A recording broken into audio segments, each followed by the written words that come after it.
mbunge, swala la uzoaji taka na tozo linalotozwa, naomba niwaambie ndugu zangu wa Kiwalani, kama tena shikeni maneno yangu leo, baada ya mimi kuwa mbunge nikapewa mamlaka ya kusimamia jimbo la Ilemela.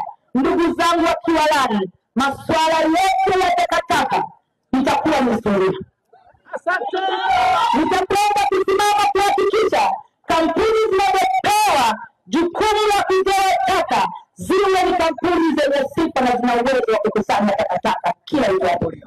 Changamoto zote za kukosa miundombinu ya ndani na nje, kwa maana kwenye mitaa na kwa maana kwenye barabara kubwa zinazozunguka kwenye kata yetu ya Kiwalani, mimi kama mbunge pamoja na diwani tutakwenda kusimama kuhakikisha mama zetu, baba zetu na vijana wote wa kata ya Kiwalani mnakwenda kuishi katika mazingira safi na salama, ili hata magonjwa ambayo ni ya mlipuko yasiwakute, kwa sababu hali iliyoona Kiwalani.